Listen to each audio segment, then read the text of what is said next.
नमस्कार, श्यामप्रिय spiritual journey में आप सबका स्वागत है। चलिए देखते हैं अब आपको कौन सा डिसीजन ले लेना चाहिए, ज़रूरी है आपके लिए। ये टाइमलेस और जनरल रीडिंग है। यहाँ पे भगवान बताएंगे आपको, श्री कृष्ण जी बताएंगे कि आपको अब कौन सा डिसीजन ले लेना चाहिए, ठीक है। और आपको गाइडेंस भी देंगे और आपको क्लियरिटी भी करेंगे आपकी, मतलब अगर आपको कहीं कंफ्यूज हैं तो आपको क्लियरिटी देंगे, ठीक है। ये टाइमलेस और जनरल रीडिंग आप इसे जब देखेंगे आपके लिए तभी रहेगी। रीडिंग आप तक पहुंची है, वीडियो आप तक पहुंचा है तो कुछ ना कुछ मैसेज आपके लिए ज़रूर होगी, ज़रूर होगी ज़रूर होगा।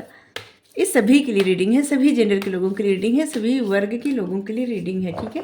ये गाइडेंस की रीडिंग होती है, तो आपको गाइडेंस चाहिए तो फिर ये रीडिंग आपके लिए है, ठीक है। चैनल पर आप अगर नए हैं, अभी तक आप इसे सब्सक्राइब नहीं किए हैं तो इसे सपोर्ट करने के लिए सब्सक्राइब कर दीजिए। अगर सब्सक्राइब कर दिए हैं, थैंक यू सो मच, दिल से धन्यवाद, शुक्रिया। बेल जरूर प्रेस करिएगा जिससे हम जो भी रीडिंग ले आए आप तक सबसे पहले पहुंचती रहे। चलिए चलिए देखते हैं अब आपको कौन सा डिसीजन ले लेना चाहिए, कौन सा निर्णय ले लेना चाहिए।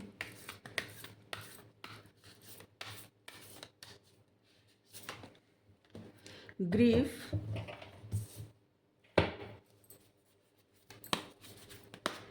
सबसे पहला कार्ड आया है दर्द। अब आपको एक निर्णय ले लेना चाहिए कि आपको किसी भी दर्द में नहीं रहना है। आपको सबसे पहला डिसीजन यही लेना चाहिए कि अब आपको सारे दर्द से फ्री हो जाना है।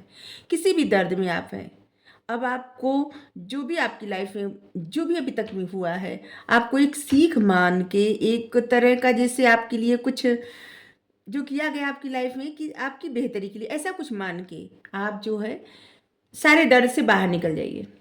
रेयर सोल, यहाँ ग्रीफ है, यहाँ पे रेयर सोल। सबसे पहला मैसेज यही है कि जिस भी दर्द में आप अभी तक थे या हैं, सारे दर्द से अब आपको फ्री हो जाना चाहिए। अब आपको समझदारी दिखानी चाहिए कि जो कुछ भी होता है किसी न किसी रीजन की वजह से होता है, कुछ न कुछ कारण से होता है। और बहुत सारी चीज़ें ऐसी होती है जो हमारे कर्मों से बंधी रहती है और उसी कर्म का फल मिलता है जाने अनजाने में हमें, ठीक है।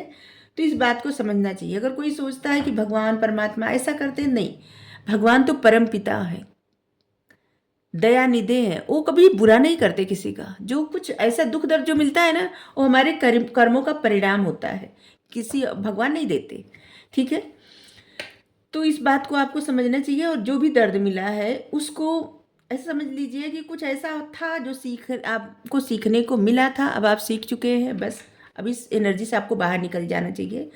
और भगवान पे आपको पूरा भरोसा करना चाहिए, पूर्ण फेथ होना चाहिए। यहाँ पे क्या होता है ना कि देखिए, ये वो जब महाभारत अगर आप देखे होंगे तो यहाँ पे क्या होता है कि भगवान जी दुर्योधन नहीं, युधिष्ठिर जी को ले आते हैं भीष्म से उनके ज्ञान दिलवाने, युधिष्ठिर को ज्ञान दिलवाने के लिए, ठीक है। और जहाँ पे भीष्म जी युधिष्ठिर को ज्ञान देते हैं, मतलब समझाते हैं बहुत सारी बातें, बहुत सारी कन्फ्यूजन। जैसे युधिष्ठिर को ये कन्फ्यूजन रहता है कि वो क्यों ये युद्ध किए, युद्ध न करते तब भी चलता, राज्य अगर दुर्योधन को दे देते तब भी चलता, उन्होंने ऐसा क्यों किया।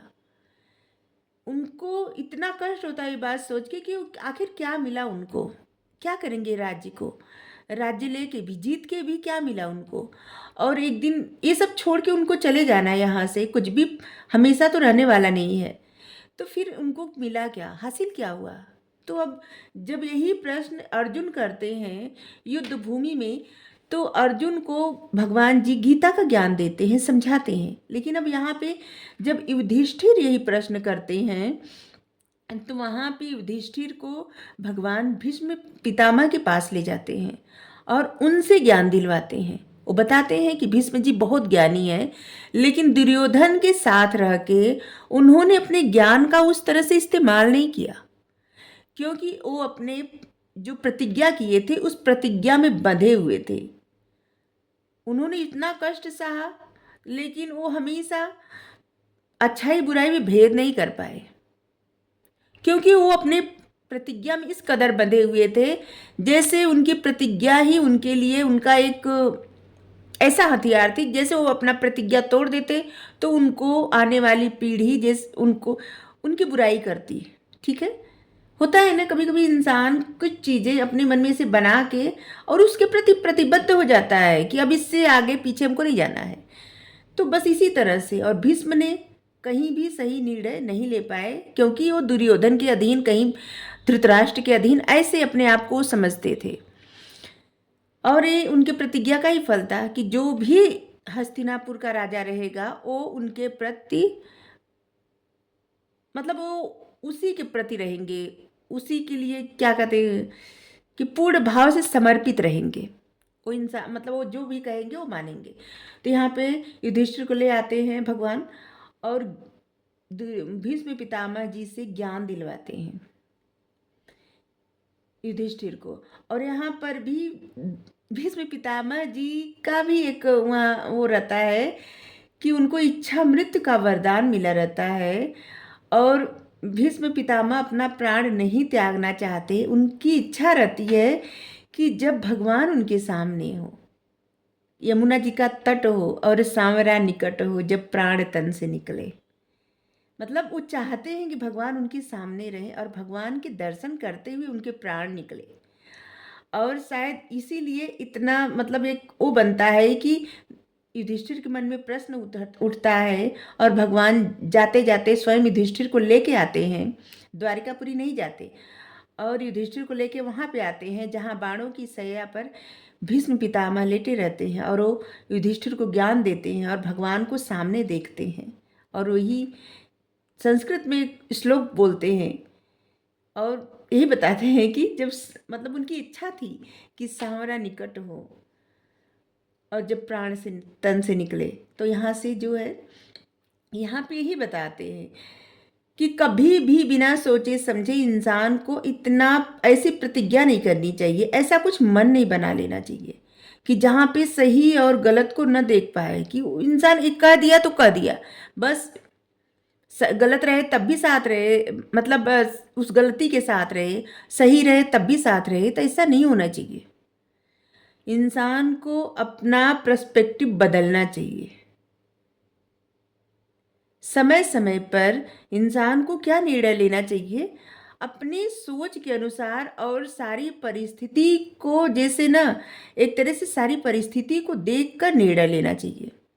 जैसे यहाँ पे हम एक उदाहरण दे रहे हैं, जैसे इस समय चुनाव का समय आने वाला है, ठीक है, तो कुछ लोग ऐसे होंगे जो अपना पर्सपेक्टिव बना चुके हैं कि वो किसको वोट देंगे, वो पहले से उनके मन में दिमाग में फिट है, कोई अच्छा करे या न करे काम, देश के लिए कुछ करे या न करे, वो उसको वोट नहीं देंगे। जो करेगा अच्छा तब भी नहीं देंगे, नहीं करेगा तब भी नहीं देंगे, क्योंकि वो पहले से अपने मन में बना चुके हैं कि वो इस पार्टी को सपोर्ट करेंगे। वहाँ पे हुआ ही नहीं कि देश का विकास हो रहा है नहीं हो रहा है, उससे कोई फर्क नहीं पड़ता। कुछ लोग सत्ता पक्ष में रहते हैं, एकदम पहले से मन बना के बैठे रहते हैं, कुछ लोग विपक्ष में रहते हैं, पहले से मन बना के रखते हैं कि नहीं नहीं हमको उनको वोट नहीं देना है या इनको ही देना है, ठीक है। और कुछ लोग बचते हैं, वही लोग सबसे समझदार होते हैं, जो काम को देखते हैं और जब उनका दिल करता है, जो लोग काम करते हैं उनके लिए बस उनको वोट देते हैं, ठीक है। और वो लोग सबसे सही होते हैं, चाहे उनको कोई कुछ भी कहे, ठीक है, लेकिन वही सबसे सही होते हैं, क्योंकि वो लोग पहले से अपना पर्सपेक्टिव फिट नहीं करे होते हैं। बात रहती है पर्सपेक्टिव बना लेने का। अगर आप किसी बात को पहले ही अपने मन में निर्णय बना के बैठ गए हैं या बैठ गई हैं, तो फिर आपको कोई प्रभाव नहीं पड़ेगा किसी बात का, ठीक है। जैसे हम यहाँ पे गाइडेंस, जैसे यहाँ पे आपको जो मिल रहा है, आपने पहले से कोई निर्णय ले लिया है। हम कितना भी कार्ड के माध्यम से आपको अपने वाणी द्वारा बताएं, क्योंकि गाइडेंस तो भगवान की रहती है, तो हम कैसे कहें कि हम श्रेय लें, वाणी द्वारा बताएं। तो यहाँ पे आपको बस आप सुनेंगे, आप उसको फॉलो नहीं करेंगे, क्योंकि वो आपका दिल नहीं करता। आप, हम कितना भी कहेंगे लेकिन वो आपको सही नहीं लगेगा। लेकिन कुछ लोग ऐसे भी होंगे कि हम गाइडेंस यहाँ पे जो मिल रहा है उसको आप लेंगे, कहीं और से कुछ आपको गाइडेंस मिलेगा वो लेंगे, कहीं और से कुछ मिलेगा, मतलब उनको कन्फ्यूजन रहेगा कि क्या फॉलो करें। वहाँ पे भी क्या है ना कि अपने परिस्थिति से, अपनी सोच विचार से सही निर्णय नहीं ले पाते। तो निर्णय सही लेना किस आधार पे लेंगे आप? जैसे आप जिस सिचुएशन में हैं उस सिचुएशन को देखिए, आपके साथ किसी का टर्म कैसा है, बात कैसे हुई, क्योंकि वो सिर्फ आप जानते हैं। कोई जैसे जब आप दर्शन शास्त्र पढ़ना स्टार्ट करते हैं तो आप सबका विचार पढ़ते हैं ना, दार्शनिकों का विचार पढ़ते हैं। जैसे कभी आपको अच्छा लगता है अरस्तु का विचार, कभी आपको अच्छा लगने लगता है कार्ल मार्क्स का विचार, कभी ह्यूम का विचार, मतलब कभी किसी का आप फॉलो करते हैं। आपको वहाँ पे अपना विचार नहीं लगता जब तक आप पढ़ते रहते हैं, लेकिन जब आप सारी परिस्थिति के बारे में सोचते हैं तब वहाँ पे आप अपना विचार रखते हैं कि नहीं, तब आपको सबके विचारों में क्या होती है, कमियां दिखने लगती है, कुछ न कुछ आपको कमी दिखने लगती है। तो ऐसे ही होता है कि आप किस तरह से अपना निर्णय ले सकते हैं। अपना निर्णय आप इस तरह से ले सकते हैं, और कुछ निर्णय आपको ले लेना चाहिए। अगर आपने किसी परिस्थिति के अनुसार पहले से ही अपने मन में किसी जॉब के प्रति, किसी बिजनेस के प्रति, किसी इंसान के प्रति पर्सपेक्टिव बना लिए हैं, तो आपको इस सब पर्सपेक्टिव को हटा के सबसे पहले ऐसे देखना पड़ेगा कि आप जब किसी के साथ रहते हैं या फिर कोई जॉब करते हैं, उसका अनुभव कैसा रहा, उस अनुभव के अनुसार आपको निर्णय लेना चाहिए। जैसे हम आपके लिए एक और उदाहरण दे रहे हैं, आप कहेंगे कितना उदाहरण दे रहे हैं, लेकिन आसान शब्दों में आपको समझा रहे हैं जो आप समझ पाए। जैसे मैं एक रीडिंग की है अगर करंट फीलिंग्स की, ठीक है, और उस रीडिंग में आया आपके पार्टनर बहुत अच्छे और बहुत ही अच्छा आपके लिए कर रहे हैं, आप बहुत प्रसन्न हो जाएंगे, ठीक है। दूसरी रीडिंग 2 दिन बाद हम किए, अगर कहेंगे आपके पार्टनर बहुत धोखा दे रहे हैं, आप बहुत चिढ़ जाएंगे अपने पार्टनर पे, क्योंकि हम जो कह रहे हैं आप उस बात पे यकीन कर रहे हैं। आप अपनी परिस्थिति के अनुसार, अपने रिश्ते के अनुसार नहीं सोच रहे हैं। जैसे अगर कोई ये कह दिया आपको कि आपके जो पार्टनर है वो किसी और के साथ उनको देख लिए, ठीक है, आप उस बात पे मान जाएंगे। कभी भी आप अपना मन, अपना दिमाग वहाँ पे नहीं लगाएंगे, ये नहीं सोचेंगे कि आखिर इस इंसान को क्या मिलेगा, क्या ऐसा कहने से क्या मिला, क्या हासिल हो सकता है। कभी इस नज़रिए से देखा करिए, क्या पता उस इंसान की नज़र वहाँ पे हो, झूठ बोल रहा हो, या फिर आपके रिश्ते में कुछ ऐसा करके उसको अच्छा लगता हो। ये छोटे छोटे उदाहरण दे रहे हैं कि आप किस तरह से अपनी जॉब में, अपने रिश्ते में, अपनी लाइफ में निर्णय ले सकते हैं।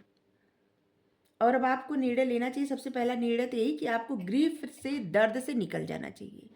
और दूसरा निर्णय आपको ये लेना चाहिए कि अगर आप परमात्मा के शरण में हैं, आप उनको बहुत जैसे बहुत समर्पित रहते हैं, आपके मन में, दिल में हमेशा ही रहते हैं, हमेशा आप इनके बारे में सोचते हैं, तो आप इस बात पे ये मत सोचिए कि आपको कुछ और चाहिए। तब आप सोचिए कि आप रेयर सोल हैं, अद्भुत आत्मा है, जो को रेयर सोल समझिए, जो कभी कभी जन्म लेता है, ठीक है, या लेती है। सीइंग गॉड, हाँ।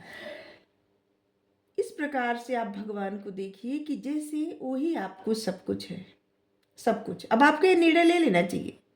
अगर आप आध्यात्मिक सफ़र पे आगे बढ़ रहे हैं तो ये कुछ निर्णय आपको अब ले लेना चाहिए कि भगवान को जिस तरह से आप देखते हैं ना, कि जैसे लगता है कि भगवान आपके सब कुछ है, तो आप बहुत रेयर सोल हैं। आपको दुख में रहना ही नहीं चाहिए, परेशानी में रहना ही नहीं चाहिए, क्योंकि यहाँ पे भी भगवान साथ हैं आपके। जब कष्ट में आप रहते हैं तब भी यहाँ पे भी भगवान आपके साथ हैं। जब आपका कहीं से अपमान होता है, आपको बुरा लगता है, ठोकरें मिलती है, तभी भगवान आपके साथ रहते हैं, हाथ पकड़ने के लिए हाथ बढ़ाते हैं, और तब भी आपके साथ रहते हैं। जब आप उनको प्यार से देखते हैं, जब आप उनसे बात करना चाहते हैं और उनके शरण में रहते हैं, आपका दिल करता होगा कि भगवान के पास बैठे 2 बातें करें, उस समय भी भगवान आपके साथ रहते हैं। यहाँ पे भी भगवान आपके साथ रहते हैं। जब भी आप किसी से बात करते हैं, किसी के साथ रहते हैं, तब भी भगवान आपके साथ रहते हैं। आप अपने लाइफ में, आपकी लाइफ में जो लोग हैं, चाहे हर किसी को ऐसे समझा करिए ना कि सबके अंदर भगवान है।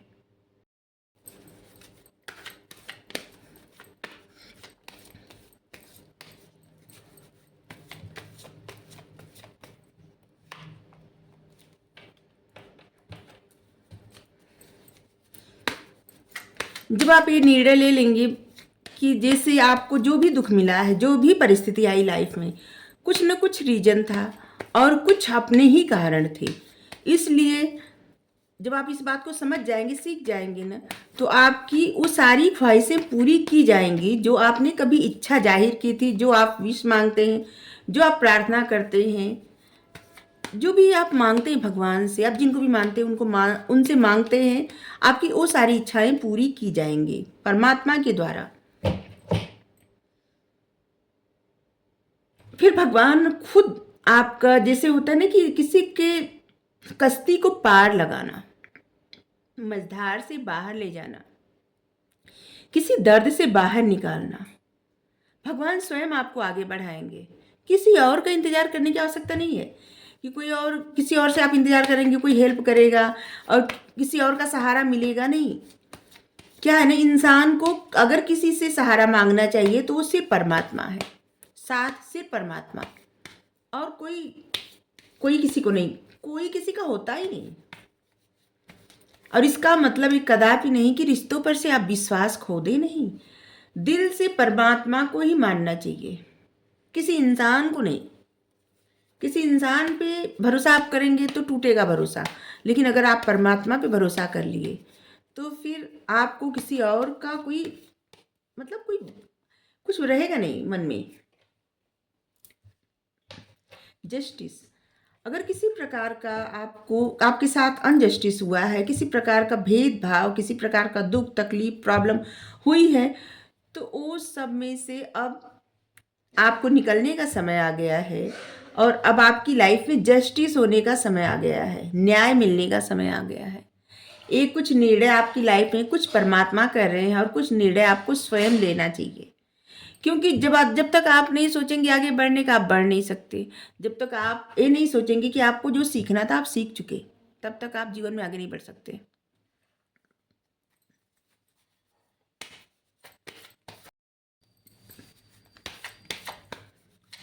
तो ये कुछ निर्णय हैं जो आपको ले लेना चाहिए। अब कॉन्फ्लिक्ट, किसी प्रकार के कॉन्फ्लिक्ट में नहीं पड़ना है। सबसे पहले तो ये भी एक निर्णय है आपका कि अब आपको सारे कॉन्फ्लिक्ट से दूर रहना है। ये निर्णय ले लेना चाहिए कि अब आपको किसी का भी कोई भी मिस करे वो अपना देखे। टेम्परेंस, लाइफ में बैलेंस आपको ले आना है। अब आपको ये निर्णय ले लेना चाहिए कि आपको सिर्फ अपने अपॉर्चुनिटी मतलब अपने ग्रोथ पर काम करना है। आपको अपनी लाइफ में अबंडेंस ले आना है, खुशियाँ ले आना है, और कुछ नहीं। आपके लिए गाइडेंस ले लें। यहाँ पे कार्ड है द सीखना, सीक्रेट सेल्फ। आपको बहुत सारे यूनिवर्सल गिफ्ट मिले हुए हैं, जो ज्ञान बुद्धि ये सब यूनिवर्स के द्वारा मिला हुआ है। आपके बहुत कम लोग ऐसे होते हैं जिसको बहुत ज्ञान बहुत बुद्धि रहती है, सब चीज़ के बारे में नॉलेज रहता है। और आप सब एक ऐसे पर्सन है जो लोगों की हेल्प करना, और हाँ, अच्छा, आपको अच्छा लगता है लोगों की हेल्प करना किसी न किसी तरह से।